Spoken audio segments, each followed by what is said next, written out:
একটা বক্তব্য দেখেন যে আমরা আফসোস করি যে ফ্যাসিবাদ বিরোধী শক্তি কেন ঐক্যবদ্ধ হচ্ছে না। ঐক্যবদ্ধ হবে কিভাবে? নাহিদ ইসলাম এনসিপির প্রধান, তিনি কি বলছেন? চাঁদাবাজ আর মুজিববাদের নতুন পাহারাদার বিএনপি। প্রথম কথাটা বলি, দুইটা অভিযোগ, চাঁদাবাজ আর মুজিববাদ।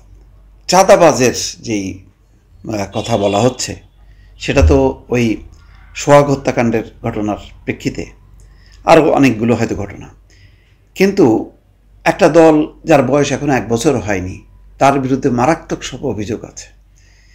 তাদের পিএসএর বিরুদ্ধে বিভিন্ন টেলিফোনে গণমাধ্যমে প্রকাশিত হচ্ছে যে কি পরিমাণ তারা চাঁদা তুলছে, চাঁদা নিচ্ছে।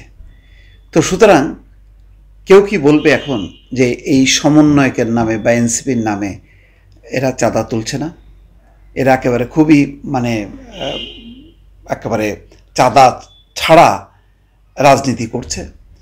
মানুষের কাছ থেকে, ব্যবসায়ীদের কাছ থেকে, বিভিন্ন ব্যবসা প্রতিষ্ঠানের কাছ থেকে, কাদের কাছ থেকে কত পরিমাণ চাঁদা নিচ্ছে এগুলি অনেকেই কথা বলছেন, গণমাধ্যমে আসছে। এই যে একটা রিপোর্ট প্রকাশ হলো, যে অডিও ভাইরাল হলো, 7 লাখ টাকা এক মহিলার কাছ থেকে চাঁদা নেওয়া হয়েছে এবং ওই মহিলা 38 লাখ না কত জানি এই পর্যন্ত দিয়েছে।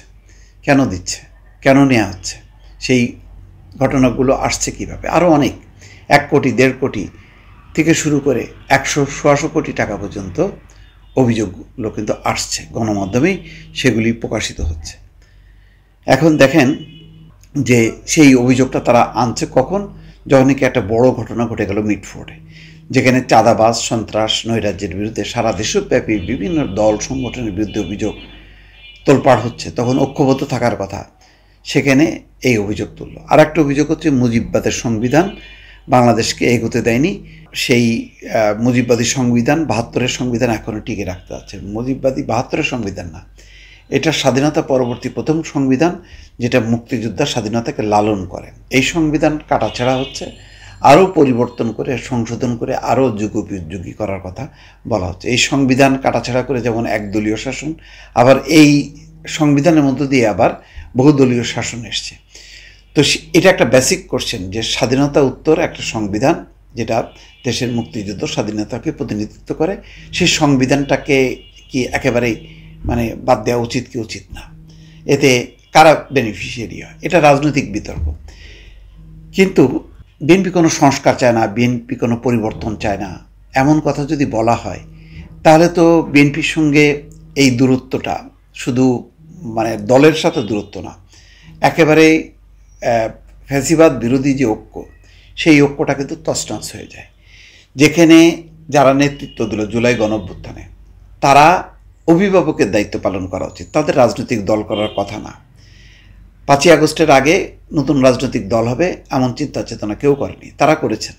কিন্তু যদি না করতেন তাহলে কি হতো? আজকের সব রাজনৈতিক দলগুলোকে তারা ঐক্যবদ্ধ করতে পারতেন, সব রাজনৈতিক দলগুলোকে চাপ দিতে পারতেন, বলতে পারতেন যে এটা করেন ওটা করেন। কিন্তু তারা নিজেরাই একটা পার্টি, একটা পজিশন যখন নিয়ে নেয়, তখন তারাও একটা পক্ষ হয়ে যায়। তখন আর এমন কেউ থাকে না যারা সবাইকে ঐক্যবদ্ধ করবে ফ্যাসিবাদ বিরোধী যে লড়াই সংগ্রামে যারা ছিল তাদেরকে। তা আজকে সেই একটা ভুল আমি ব্যক্তিগতভাবে মনে করি, ওই একটা ভুল কিন্তু ঐতিহাসিক ভুল তারা করেছে। করার পরেও যদি তারা ঐক্য রক্ষা করার জন্য এমন বক্তব্যগুলি তারা দিতেন, তাহলে কিন্তু এটা ভালো হতো।